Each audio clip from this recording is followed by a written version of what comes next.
പിതാവിൻ്റെയും പുത്രൻ്റെയും പരിശുദ്ധാത്മാവിൻ്റെയും നാമത്തിൽ ആമേൻ. എൻ്റെ പ്രിയപ്പെട്ടവരെ, ഇന്ന് ഡിസംബർ 17 ബുധനാഴ്ച.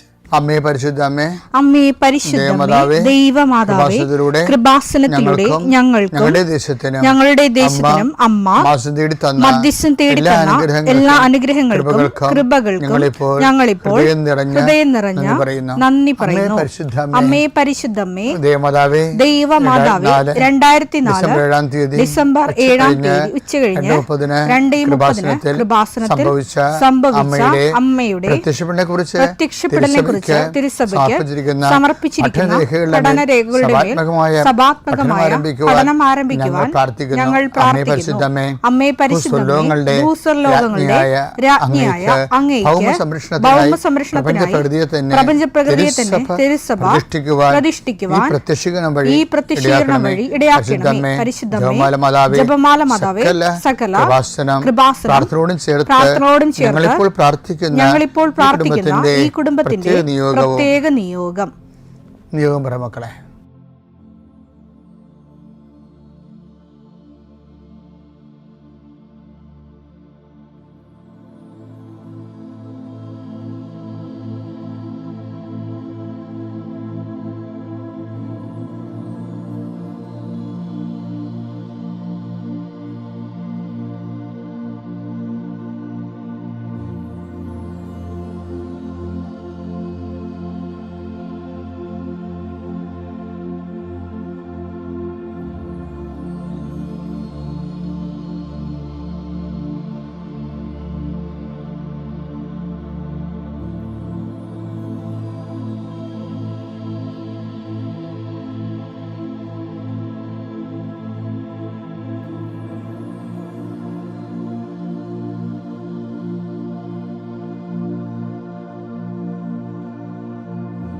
അമ്മയുടെ പ്രത്യക്ഷീകരണത്തിന്റെ ഈ അനുഗ്രഹവേളയിൽ ഞങ്ങൾക്ക് സാധിച്ചു തരുവാൻ കനിയണമേ.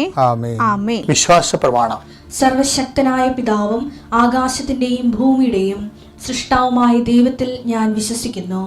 അവിടുത്തെ ഏകപുത്രനും ഞങ്ങളുടെ കർത്താവുമായ ഈശോമിശിഹായിലും ഞാൻ വിശ്വസിക്കുന്നു.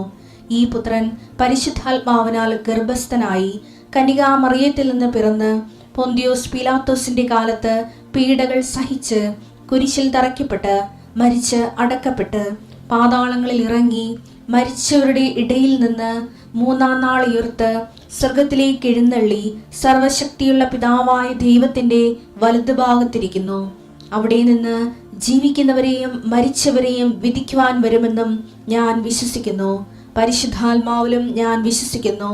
വിശുദ്ധ കത്തോലിക്കാ സഭയിലും പുണ്യവാന്മാരുടെ ഐക്യത്തിലും പാപങ്ങളുടെ മോചനത്തിലും ശരീരത്തിന്റെ ഉയർപ്പിലും നിത്യമായ ജീവിതത്തിലും ഞാൻ വിശ്വസിക്കുന്നു. ആമേൻ. സുഖസ്ഥനായ ഞങ്ങളുടെ പിതാവേ, അങ്ങയുടെ നാമം പൂജിതമാകണമേ. അങ്ങയുടെ രാജ്യം വരണമേ. അങ്ങയുടെ തിരുമനസ് സ്വർഗത്തിലെ പോലെ ഭൂമിയിലും ആകണമേ. അന്നു വേണ്ടുന്ന ആഹാരം ഇന്ന് ഞങ്ങൾക്ക് തരണമേ. ഞങ്ങളോട് തെറ്റ് ചെയ്യുന്നവരോട് ഞങ്ങൾ ക്ഷമിക്കുന്നത് പോലെ ഞങ്ങളുടെ തെറ്റുകൾ ഞങ്ങളോടും ക്ഷമിക്കണമേ. ഞങ്ങളെ പ്രലോഭനത്തിൽ ഉൾപ്പെടുത്തരുതേ, തിന്മയിൽ ഞങ്ങൾ രക്ഷിക്കണമേ. ആമേൻ. നന്മ നിറഞ്ഞ മറിയമേ, സ്വസ്തി. കർത്താവ് അങ്ങയുടെ കൂടെ സ്ത്രീകളിൽ അങ്ങ് അനുഗ്രഹിക്കപ്പെട്ടവളാകുന്നു. അങ്ങയുടെ ഉദരത്തിൻ ഫലമായി ഈശോ അനുഗ്രഹിക്കപ്പെട്ടവനാകുന്നു. പരിശുദ്ധ മറിയമേ, തമ്പുരാന്റെ അമ്മേ, പാപികളായ ഞങ്ങൾക്ക് വേണ്ടി ഇപ്പോഴും ഞങ്ങളുടെ മരണസമയത്തും തമ്പുരാനോട് അപേക്ഷിക്കണമേ. ആമേൻ. കർത്താവേ, ഈ പ്രഭാതത്തിൽ അങ്ങയുടെ നാമം വിളിച്ച് അപേക്ഷിക്കുന്നു. അങ്ങയുടെ നാമം വിളിച്ച് അപേക്ഷിക്കുന്ന ഒരു മകൻ പോലും ഒരു മകൾ പോലും കർത്താവ് ലജ്ജിക്കാൻ ഇടയാക്കില്ല എന്ന് പ്രാർത്ഥിക്കുന്നു. കർത്താവേ, നിന്റെ തിരിച്ചുവരെ ഓർത്തുകൊണ്ട് പ്രാർത്ഥിക്കുന്നു. നിന്റെ തിരുവിലാല മുറിവിനെ ഞങ്ങൾ ഈ പ്രഭാതത്തിൽ കുമ്പിട്ട് ആരാധിച്ചുകൊണ്ട് പ്രാർത്ഥിക്കുന്നു. കർത്താവേ, ഞങ്ങൾക്ക് വേണ്ടി ക്രൂശിക്കപ്പെട്ടവനെ, ഞങ്ങൾക്ക് വേണ്ടി തിരുവിലാൽ മുറിവേറ്റവനെ, കർത്താവേ, ഞങ്ങൾക്ക് വേണ്ടി മുൾക്കട ചൂടിയവനെ, കർത്താവേ, നിന്റെ നാമം വിളിച്ചപേക്ഷിക്കുന്ന ഈ ഭാരപ്പെട്ട മക്കള് കർത്താവേ, ഇന്ന് ഏറ്റെടുക്കേണ്ട ഉത്തരവാദിത്തങ്ങൾ, അധ്വാനിക്കുന്നതിനും ഭാരം വഹിക്കുന്നതിൻ്റെയൊക്കെ വരിക ഞങ്ങൾ ആസ്പിക്കാൻ നടത്തിയ കർത്താവേ, നിൻ്റെ ആശ്വാസം അക്ഷരാർത്ഥത്തിൽ ഈ പ്രാർത്ഥന കൊണ്ട് ഞങ്ങളുടെ മക്കളെ അനുഭവിക്കാൻ ഇടയാക്കണം പ്രാർത്ഥിക്കുന്നു. ഏത് കാര്യത്തിന് വേണ്ടിയാണോ, ഏത് കാര്യത്തിന് വേണ്ടി അങ്ങനെ മക്കൾ ഇപ്പോഴും ഭാരപ്പെട്ടിരിക്കുന്നത്, ആ വിഷയത്തിൽ കർത്താവ് ഇന്ന് രാത്രി 7 മണിക്കുള്ളിൽ ഒരു പരിഹാരം ഉണ്ടാകാൻ വേണ്ടി പ്രാർത്ഥിക്കുന്നു. അത് സാമ്പത്തിക വിഷയമാകാം, കോടതി കേസാകാം, വസ്തു വിൽപ്പനയോ വാങ്ങലോ ആകാം, അല്ലെങ്കിൽ പ്രതീക്ഷിച്ചുകൊണ്ടിരിക്കുന്ന കത്താകാം, അല്ലെങ്കിൽ ഒരു ഇമെയിലാകാം, അല്ലെങ്കിൽ ഒരു അനുവാദമാകാം. എന്താണ് ഈശോ തടഞ്ഞു നിർത്തിയിരിക്കുന്നത്? ആ തടസ്സമെല്ലാം 39 വർഷം ഞാൻ അർപ്പിച്ച കൃപാനയുടെ യോഗ്യതയാൽ കൃപാസ്ഥാനത്താരെ ജീവനോടെ പ്രത്യക്ഷപ്പെട്ട പരിശുദ്ധയുടെ മാധ്യസ്ഥത്തിൽ ഈശോ നാമത്തിൽ മാറിപ്പോകട്ടെ എന്ന് കൽപ്പിക്കുന്നു. രോഗികൾ, പീഡിതരെ, മനപ്രയാസമുള്ളവർ, കുടുംബം തകർന്നുകൊണ്ടിരിക്കുന്നവർ, മക്കളോർത്ത് വേദി കൊള്ളുന്നവർ, വീടില്ലാത്തവർ, വഴിയില്ലാത്തവർ, കർത്താവ് അവർക്കെല്ലാം കർത്താവേ നിന്റെ സാധ്യത നൽകിയ പുതിയ വഴി അവരെ കൊണ്ട് തന്നെ കണ്ടുപിടിക്കുന്നതിന് വേണ്ടി കർത്താവ് നീ അവരെ സഹായിക്കണം പ്രാർത്ഥിക്കുന്നു. സമീപസ്ഥരും വിദൂരസ്ഥരുമായ മക്കളെ, പല മക്കളുടെ ചില ഫോൺ വിളികൾക്ക് ശേഷം, ചില കാര്യങ്ങൾ അറിഞ്ഞതിന് ശേഷം അതുകൊണ്ട് വേദനിക്കുന്ന മാതാപിതാക്കന്മാരുടെ ദുഃഖങ്ങളെ കർത്താവിൻ്റെ ദൃശ്യത്തിലേക്ക് ഏൽപ്പിച്ച് പ്രാർത്ഥിക്കുന്നു. ദൈവമേ, മക്കളില്ലാത്തവരെ, ഗർഭശിശുക്കൾക്ക് വൈകല്യം ഉണ്ടെന്ന് സ്കാനിങ് റിപ്പോർട്ട് വന്നവരെ, അവിടെ വയറിൽ കർത്താവ് നീ ഇപ്പം നിൻ്റെ തിരുവാർന്ന വലതുകരം വെക്കണമെന്ന് പ്രാർത്ഥിക്കുന്നു. മക്കളില്ലാത്ത ഉദരങ്ങളിൽ കർത്താവ് നിന്റെ കൈകൾ വെച്ചുകൊണ്ട് കർത്താവ് അവർക്ക് കുഞ്ഞുങ്ങളെ നൽകി അനുഗ്രഹിക്കണം പ്രാർത്ഥിക്കുന്നു. പീഡിതരെ, സാമ്പത്തിക ബാധ്യത വിഷമിക്കുന്നവരെ, കേസ് അകപ്പെട്ടിരിക്കുന്നവരെ, ഭീഷണിക്ക് വന്നിരിക്കുന്നവരെ, ഓരോരുത്തരും ഡേറ്റ് പറഞ്ഞതിന് ശേഷം കർത്താവ് അത് പാലിക്കാൻ പറ്റാത്ത രീതിയിൽ വലിയ വിക്ഷോഭങ്ങളിലേക്കും പോകുന്നവർ, അതിൻ്റെ മാനസിക സമ്മർദ്ദം അനുഭവിക്കുന്നവരെ കർത്താവിൻ്റെ കരുണ അവിടെ സ്ഥാപിക്കുകയും അതിനെല്ലാം അതിജീവിക്കാനുള്ള പുതിയ മാർഗങ്ങളെ കർത്താവ് കണ്ടുപിടിക്കുകയും കർത്താവ് ധൈര്യമായിരിക്കുക, ഞാൻ നിന്നോട് കൊണ്ടുവന്ന് അളിച്ച കർത്താവിൻ്റെ സാന്നിധ്യം അനുഭവിക്കാൻ ഇടയാകാൻ കൃപാസ്ഥാനത്താരെ ജീവനോടെ പ്രത്യക്ഷപ്പെട്ട പരിശുദ്ധ അമ്മയുടെ കരങ്ങളിലേക്ക് നിന്റെ കുടുംബത്തെ ഞാൻ ഏൽപ്പിച്ചുകൊണ്ട് പിതാവിൻ്റെയും പുത്രൻ്റെയും പരിശുദ്ധ നാമത്തെ നിന്നെ ആശീർവദിക്കുന്നു. എൻ്റെ പ്രിയപ്പെട്ടവരെ, നിങ്ങളെപ്പോഴും കേൾക്കുന്ന ഒരു വചനമാണ്. പക്ഷേ കൃപാസനത്തിൽ നിന്ന് അത് പറയുമ്പോൾ അതിന് വേറെ ഒരു ട്വിസ്റ്റിങ് വരും മിക്കവാറും. എന്താ പ്രശ്നം വെച്ചാൽ ഇന്ന് ധ്യാനിപ്പിച്ചപ്പോഴേ നമ്മുടെ ജെറമിയയില്ലേ, ജെറമിയ 2:13 എന്തെന്നാൽ എൻ്റെ ജനം രണ്ട് തിന്മകൾ പ്രവർത്തിച്ചു. ജീവജലത്തിന്റെ ഉറവയായ എന്നെ അവർ ഉപേക്ഷിച്ചു. ജലം സൂക്ഷിക്കാൻ കഴിവില്ലാത്ത പൊട്ടക്കിണറുകൾ കുഴിക്കുകയും ചെയ്തു. ഇത് സാധാരണ ആഭിചാരം, കൂടോത്ര മന്ത്രവാദം, അവർ തന്നെ മറ്റു തരത്തിലുള്ള വിശ്വാസങ്ങൾ, ഇങ്ങനെയൊക്കെയുള്ള കാര്യങ്ങൾ എക്സ്പ്ലെയിൻ ചെയ്യാൻ വേണ്ടിയാണ് ചില ധ്യാനവേദികളിലൊക്കെ നമ്മളിത് കേൾക്കുന്നത്. എപ്പോഴും അതിൻ്റെതായിട്ടുള്ള അർത്ഥങ്ങളാണ്, കാര്യം അതിന് കുഴപ്പമൊന്നുമില്ല. പക്ഷെ അതല്ല വിഷയം.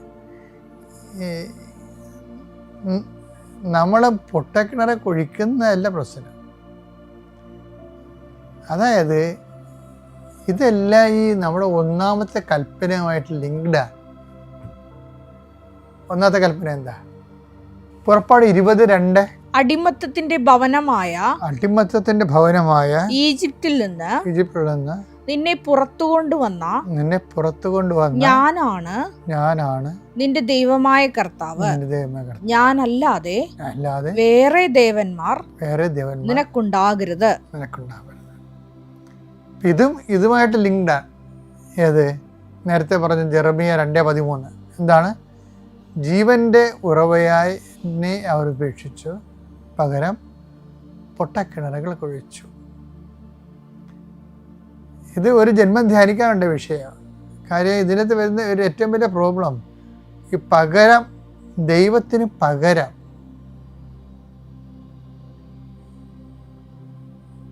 ഒരു അതർ ഗോഡ്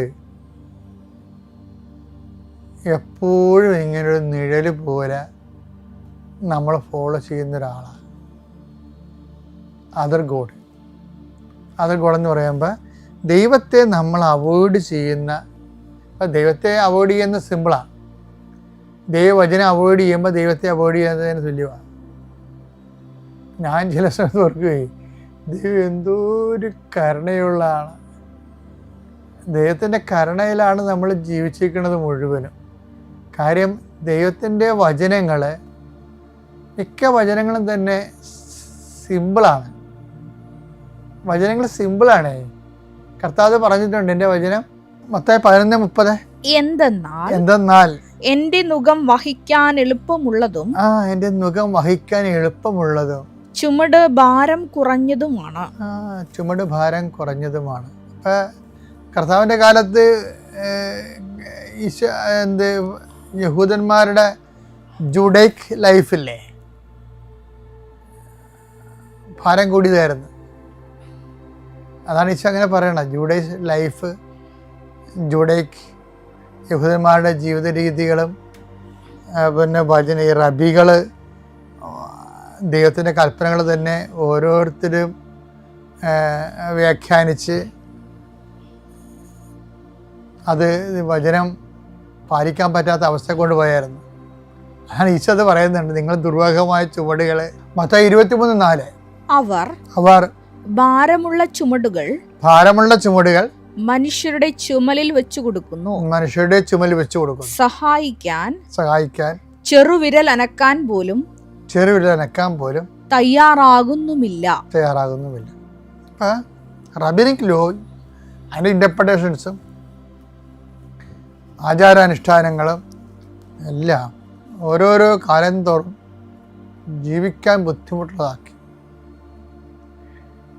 ബുദ്ധിമുട്ടിലാക്കുമ്പോൾ ഉണ്ടാകുന്ന പ്രശ്നങ്ങൾ എന്താണെന്നറിയാമോ? നിസ്സാര പ്രശ്നങ്ങളൊന്നുമല്ല.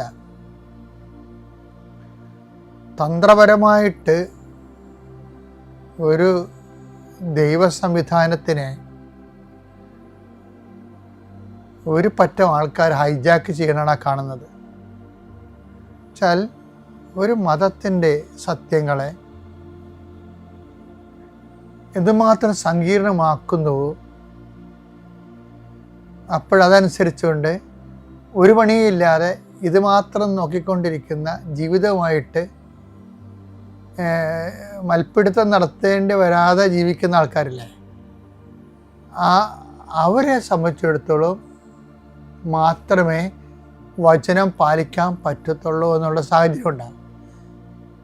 നാട്ടിൽ നടക്കുന്ന കഴുതവണ്ടിക്കാരനും മത്സ്യത്തൊഴിലാളിക്കും മറ്റുള്ള കഠിനമായി രാത്രിയും പകലും ജോലി ചെയ്താലേ ജീവിക്കാൻ പറ്റത്തുള്ളൂ എന്നുള്ള ആൾക്കാർക്ക് ഇത് പാലിക്കാൻ പറ്റാതെ വരും. ഇത് യഹൂദന്മാരുടെ ഇടയിലും വന്നു, ഇന്ത്യയിൽ നമ്പൂതിരിമാരുടെ ഇടയിലും വന്നു, നമ്പൂതിരി വെച്ചാൽ ബ്രാഹ്മിൺസിൻ്റെ ഇടയിലും വന്നു. അപ്പോൾ അത് വെച്ചാൽ ഒരു ന്യൂനപക്ഷ മതത്തിൻ്റെ ദൈവത്തെ തന്ത്രപരമായിട്ട് ഹൈജാക്ക് ചെയ്യണതാണ്. അതിൻ്റെ ഭാഗമായിട്ടാണ് ഈ വലിയ ഭാരം നിയമങ്ങളെ പെരുക്കിയും വ്യാഖ്യാനിച്ചും ദൈവത്തെ പ്രാപിക്കണമെങ്കിൽ പറ്റാത്ത രീതിയിൽ ആക്കി തീർക്കും. അതാണ് ഈശോ പറയണത്, നിങ്ങൾ വലിയ ഭാരം ജനങ്ങളുടെ മേൽ കെട്ടി ഏൽപ്പിച്ചു എന്ന് പറഞ്ഞിട്ട് ഈശോ പറയും, ഞാൻ ആ ഭാരം ലഘുവാക്കുകയാണ്. ആ ഭാരം ലഘുവാക്കുന്നതല്ല, എൻ്റെ മുഖം മധുരവും ഭാരം ലഘുവുമാണ്. അവിടെ എന്താണ് ഭാരമുള്ളത്? ഒരു ഭാരവുമില്ല. ഞാൻ നിങ്ങളെ സ്നേഹിച്ച പോലെ നിങ്ങൾ പരസ്പരം സ്നേഹിക്കണം. അപ്പം സ്നേഹിക്കണമെന്നുള്ള ഒറ്റ സംഭവത്തിൽ ഈശോ ഇതെല്ലാം കൊണ്ടുവന്ന് ഒതുക്കും. ഇനി ആരാണ് എൻ്റെ സ്നേഹിതൻ എന്ന് ചോദിച്ചാൽ അപ്പോൾ സമരക്കാരൻ്റെ കഥ കൂടി പറഞ്ഞിട്ട് കർത്താവ് സ്നേഹത്തിൻ്റെ സാർവജനീനത ഏറ്റവും കൂടുതൽ സഹായം എത്തുന്ന രീതിയിലേക്ക് അതിനെ ക്രമീകരിക്കും. സിമ്പിളായിട്ടാണ്. അപ്പോൾ ബേസിക്കായിട്ട് മൗലികമായിട്ട് സ്നേഹമാണ്.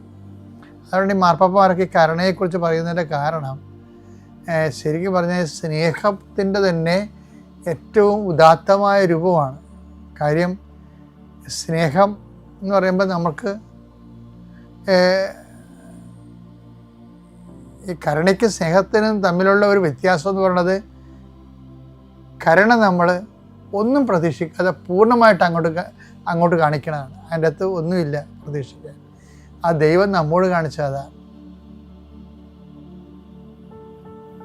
സ്നേഹമാകുമ്പോൾ സ്വാഭാവികമായിട്ട് എൻ്റെ അതൊരു ബയലാറ്ററൽ ഒരു റെസിപ്രോക്കലായിട്ടുള്ളൊരു സ്നേഹം കൊടുക്കുന്നവർക്ക് എപ്പോഴും സ്നേഹം കിട്ടണമെന്ന് ഉള്ള ഒരു ആഗ്രഹം അജ്ഞാതമായെങ്കിലും അവബോധ മനസ്സിലെങ്കിലും കാണും. അത് ഒരു മനുഷ്യപ്രകൃതിയാണ്. കരുണയ്ക്ക് അതൊന്നുമില്ല. കാരണം നമ്മൾ അങ്ങോട്ട് കാണിക്കുന്നതാണ്. ഇപ്പം ഞാൻ പറയണത് കുറേശ്ശെയായിട്ട് നമ്മൾ ഇത് എല്ലാവരും മനുഷ്യർക്ക് ചെയ്യുന്നുണ്ട്. പറഞ്ഞ് അവസാനിപ്പിക്കാൻ ഉദ്ദേശിക്കുന്നത്, എൻ്റെ മുഖം മധുരമാണെന്ന് ഈശോ പറയണില്ലേ, ഭാരം ലഘുവാണെന്ന്. അപ്പം ഭാരം ലഘുവാണെന്ന് പറയുമ്പോൾ ഇപ്പം നമുക്ക് മനസ്സിലാവും. ഇപ്പം ലൈറ്റ് വെയിറ്റ് ആയിട്ട് എന്തുമാത്രം സാധനമാണ്. പണ്ടൊക്കെ നമ്മൾ ഇസ്തിരി എടുത്ത് 10 കിലോ ഉള്ള തേപ്പോട്ടിയുടെ അകത്ത് ചിരട്ടക്കല്ലൊക്കെ പൊട്ടി അത് പൊക്കി പിടിച്ച് കുറച്ച് എന്ത് ആയാസത്തിനാണ് തുണി തേക്കണത്. ആ സമയത്ത് ഇപ്പോഴെന്താ പറ്റണത്, ഇപ്പോൾ ഓൺലൈനിൽ മേടിക്കുന്ന തേപ്പൊട്ടി കൊണ്ട് ചുമ്മാ ഇങ്ങനെ ചൂട് അഴയിലിട്ട് തേച്ചുകളെ. അപ്പം ഭാരം ലഘുവായി, സിമ്പിളായി, ലൈറ്റ് വെയിറ്റായി. അപ്പം ലൈറ്റ് വെയിറ്റ് ഇപ്പം പറഞ്ഞാൽ മനസ്സിലാകത്ത ശരിക്കും. അപ്പം ഭാരം ലഘു എന്ന് പറയുമ്പോൾ ഇതിൻ്റെ അന്തസത്യം എന്ന് പറയണത്, നമ്മൾക്ക് കർത്താവിൻ്റെ ഏത് കൽപ്പനയും പാലിക്കാം, അനോയിൻറ്റിങ് കിട്ടിയാൽ മതി. അതാണ്. അല്ലാതെ നമുക്ക് കർത്താവിൻ്റെ ഏത് കൽപ്പനയും പാലിക്കാം, പാപമില്ലാതെ ജീവിക്കാം, അതൊക്കെ വലിയ ഭാരമുള്ള പരിപാടികളില്ല. പക്ഷെ എന്താണ്, ഇതിൻ്റെ അനോയിൻറ്റിങ് കിട്ടണം. എപ്പോഴും നിങ്ങൾ നിശബ്ദ ധ്യാനത്തിലെങ്കിലും അനോയിൻറ്റിങ്ങിന് വേണ്ടി പ്രാർത്ഥിക്കണം. ഇപ്പോൾ പാപം ചെയ്യാതിരിക്കാനും പുണ്യത്തിൽ പുരോഗമിക്കാനും എപ്പോഴും നമുക്ക് വേണ്ടത് ഇതിനെ ലഘുവാക്കുന്ന അനോയിൻറ്റിങ്. ആ ദേവസ്വം കൂടി വരുമ്പോൾ അനോയിൻറ്റിങ് താനേ വരും.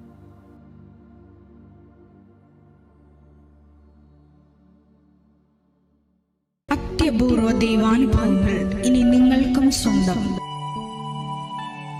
ഈ യൂട്യൂബ് ചാനൽ ഇതുവരെ സബ്സ്ക്രൈബ് ചെയ്തിട്ടില്ലെങ്കിൽ ഇപ്പോൾ തന്നെ സബ്സ്ക്രൈബ് ചെയ്യുക. ഈ വീഡിയോ ഇപ്പോൾ തന്നെ നിങ്ങളുടെ സുഹൃത്തുക്കൾക്ക് ഷെയർ ചെയ്തുകൊണ്ട് കർത്താവിൻ്റെ പ്രേക്ഷിതരാകുക.